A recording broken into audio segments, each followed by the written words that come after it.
नमस्कार दोस्तों, फिर से स्वागत है आप सभी का बायोन्सी क्लासेज यूट्यूब चैनल पर। आज हम पढ़ने वाले हैं कक्षा 10 प्रश्नावली 3.2 का सवाल नंबर 3। चलिए शुरू करते हैं। अनुपातों ए अनुपात A1 अनुपात A2, B1 अनुपात B2 और C1 अनुपात C2 की तुलना कर ज्ञात कीजिए कि निम्न रैखिक समीकरणों के युग्म संगत है या असंगत।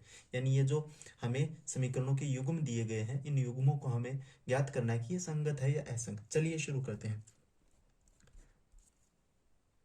पहला युग्म दिया हुआ है 3x + 2y बराबर 5 और 2x - 3y बराबर 7।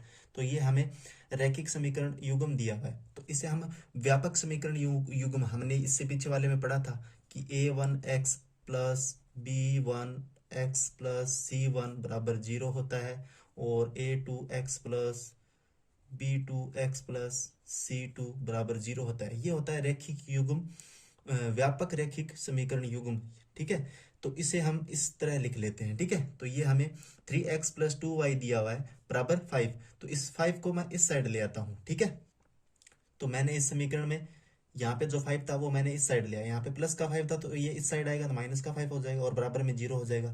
ये 7 था प्लस का, इस साइड आएगा तो -7 हो जाएगा और बराबर में 0 हो जाएगा। दोनों समीकरणों को मैंने व्यापक रैखिक युग्म समीकरण के रूप में लिख ली है। अब यहाँ पे a1 कितना है, 3 है।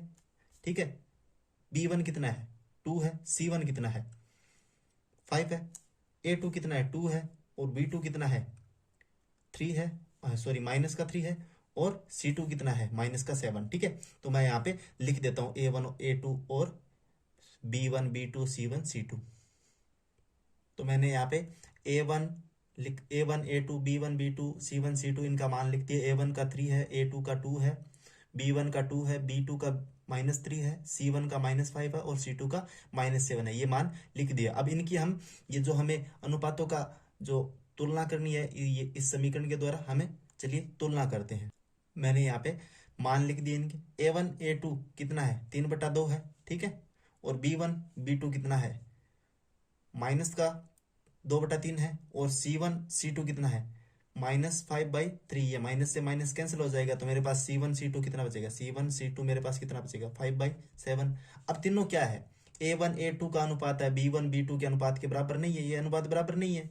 और c1 c2 का अनुपात है, वो b1 b2 के अनुपात के बराबर नहीं है। तो इस स्थिति में क्या होता है, जब a1 और a2 का अनुपात b1 b2 के अनुपात के बराबर नहीं होता है तो इस स्थिति को हम क्या कहेंगे, रेखाएं कैसी प्राप्त होगी हमें ग्राफ में। तो रेखाएं कैसी प्राप्त होगी, रेखाएं प्रतिच्छेदी प्राप्त होगी। कैसी, प्रतिच्छेदी रेखाएं। ठीक है, प्रतिच्छेदी रेखाएं प्राप्त होगी। ठीक है, और इसका हल क्या होगा, अद्वितीय हल होगा। कैसा हल होगा, अद्वितीय हल होगा। जब अद्वितीय हल होगा यानी बीजगणित रूप में जब अद्वितीय हल होगा तो इसे हम कैसे क्या कहेंगे, संगत कहेंगे। ठीक है, ऐसा युग्म क्या होगा, संगत युग्म होगा। ठीक है, ये युग्म क्या होगा, इन समीकरणों का युग्म कैसा होगा, संगत युग्म होगा। ठीक है, अब इसी प्रकार हमें दूसरा हल करना है। दूसरा सवाल मैंने लिख दिया 2x - 3y बराबर 8, 4x - 6y बराबर 9। अब इसको मैंने व्यापक समीकरण के रूप में भी लिख लिया है। ठीक है, और इसके a1 के मान है 2 और a2 के मान कितना है 4, b1 का मान है -3, b2 का मान कितना है -6, c1 का मान कितना है -8 और c2 का मान कितना है -9। ये c1 c2 मैंने इससे पीछे वाले भी वीडियो में भी बता दिया है और इस समीकरण में पहले वाला जो हल था इसमें भी बता दिया कि ये c1 c2 क्या है। यानी ये हम जो व्यापक समीकरण युग्म लिखते हैं ना, उसमें a1 a2 ax जो x का और y का जो क्या होता है गुणांक होता है ना, वही a1 और b1 और c1 है। ठीक है, अब इनका हम क्या करते हैं, तुलना करते हैं। ठीक है, तो a1 बट्टा a2, a1 का कितना दिया है 2/4, ये कट जाएगा, 2 एकम 2, 2 दूनी 4, तो मेरे पास 1/2 आ जाएगा। ठीक है, b1 b2 का अनुपात क्या है, -3/-6, माइनस से माइनस कैंसिल, 3 एकम 3, 3 दूनी 6, तो मेरे पास आएगा 1/2। ठीक है, और c1 c2 क्या आएगा मेरे पास, -8 और -9, माइनस से माइनस कैंसिल हो जाएगा और c1 c2 क्या जाएगा 8/9, ये कटेगा नहीं। ठीक है, अब इनका अनुपात क्या है, कैसा आता है, तो इनके अनुपात की हम तुलना करते हैं तो a1 a2 का अनुपात b1 b2 के अनुपात के बराबर है, 1/2। लेकिन b1 और b2 का अनुपात है वो c1 और c2 के अनुपात के बराबर नहीं है। तो ऐसी स्थिति को हम क्या कहेंगे, ऐसी स्थिति में ये जो समीकरण युग्म है इसका कोई हल नहीं होगा, और ये जो समीकरण युग्म है वो असंगत युग्म होगा, तथा इसका जो ग्राफीय निरूपण है उस ग्राफीय निरूपण में जो दोनों समीकरणों की जो ग्राफ बनेगा वो क्या होगा, समांतर रेखाएं होंगी, यानी दोनों रेखाएं क्या होगी, एक दूसरे के समांतर होगी। ठीक है, चलिए इसी प्रकार तीसरा सवाल करते हैं। तीसरा सवाल हमें दिया है 3/2x प्लस 5/3y बराबर 7, 9x माइनस 10y बराबर 14। ये हमें सवाल दिया है, इसको मैंने व्यापक समीकरण के रूप में लिख लिया है। ये 7 इस साइड आएगा तो -7 हो जाएगा, और ये जो 14 वो इस साइड आएगा -14 होएगा।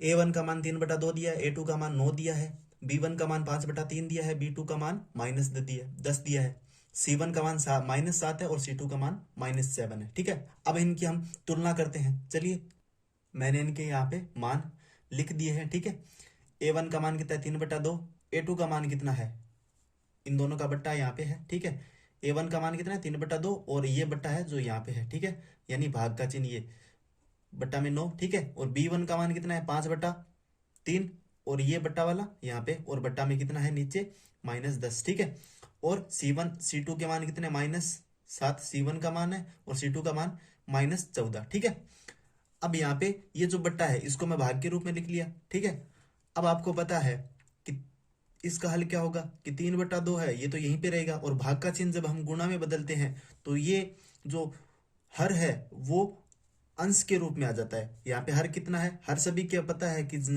एक होता है, सभी संख्या का हर क्या होता है, एक होता है। तो यहाँ पे हर कितना है, एक है, तो वो अंश के रूप में आ जाएगा। जो हर है वो अंश के रूप में आ जाएगा, और जो अंश है वो हर के रूप में आ जाएगा, यानी ये संख्या पलट जाएगी। ठीक है, जैसे ही हम भाग को गुणा में चेंज करेंगे तो ये 9 है वो नीचे आ जाएगा, और 1 है वो ऊपर चला जाएगा। अब इसका हल करेंगे तो 3 एकम 3 और 9 दू 18 हो जाएगा। ठीक है, अब 3 का हम काटेंगे, 3 एकम 3 और 3 छक्के 18, तो इसका सॉल्यूशन आएगा 1/6। ठीक है, इसका अंतिम सॉल्यूशन क्या होगा 1/6, यानी A1 और A2 का अनुपात कितना आ जाएगा 1/6। अब इसी का हम सॉल्यूशन करते हैं, तो ये 5/3 है, और ये भाग का चिन्ह है जो मैंने यहाँ पे लगा दिया, और माइनस में 10 है, और बट्टा में 10 के क्या लगा दिया मैंने, 1 लगा दिया। ठीक है, यानी किसी संख्या के बट्टा में कुछ नहीं होता है तो उसके बट्टा में 1 होता है, हम लगा देते हैं। ठीक है, अब इस भाग के चिन्ह को हम गुणा में बदलेंगे, यानी 5/3 है, इसको हम गुणा में बदलेंगे तो ये जो हर है वो अंश में चला जाएगा, और जो अंश है वो हर में आ जाएगा, यानी संख्या क्या हो जाएगी, पलट जाएगी। ठीक है, अब इसका सॉल्यूशन करते हैं, तो 5 एकम 5, 5 का गुणा 1 से होगा तो 5 एकम 5, और 10 का गुणा 3 का गुणा -10 से होगा तो -30 आ जाएगा। ठीक है, 5 एकम यहाँ पे 5 है। ठीक है, अब 5 एकम 5 और 5 छक्के कितना हो जाएगा 30। ठीक है, तो इसका सॉल्यूशन हो जाएगा -1/6। ठीक है, इसका सॉल्यूशन क्या हो जाएगा -1/6। माइनस क्यों है, क्योंकि ये -30 में। ठीक है, माइनस क्या है, -30 है, और इसका सॉल्यूशन हमारे पास ये है, ये माइनस से माइनस कैंसिल आउट हो जाएगा, तो 7/14, 7 एकम 7, 7 दूनी 14, तो इसका सॉल्यूशन हो जाएगा 1/2। तो यानी ये जो तीनों मान है, यानी A1 है, A2 है, और B1 है, B2 है, और C1 C2 है, इन तीनों का अनुपात है वो इक्वल नहीं है, यानी A1 A2 और B1 B2 का अनुपात बराबर नहीं है, और C1 C2 का भी अनुपात क्या है, बराबर नहीं है। तो ऐसी स्थिति में क्या होगा, बीजगणितीय हल कैसा होगा, अद्वितीय होगा। हमने इससे पहले पीछे वाले सवाल में जो 1 नंबर सवाल था उसमें पढ़ा था कि बीजगणितीय यानी A1 A2 और B1 B2 का अनुपात जब बराबर नहीं होता है तो बीजगणितीय हल क्या होता है, अद्वितीय होता है। और ऐसा युग्म क्या होता है, संगत युग्म होता है, और इसका ग्राफीय निरूपण क्या होता है, प्रतिच्छेदी। इसी प्रकार हमें चौथा करना है। चौथा सवाल है वो मैंने यहाँ पे लिख दिया है, 5x - 3y बराबर 11, -10x प्लस 6y बराबर -22। इसको व्यापक समीकरण के रूप में भी मैंने लिख लिया है, यानी ये 11 है वो इस साइड आएगा तो -11 हो जाएगा, और बराबर में 0। ठीक है, और ये जो 22 है वो इस साइड आएगा तो प्लस का 22 हो जाएगा। ठीक है, प्लस में 22 हो जाएगा। ठीक है, तो बराबर 0।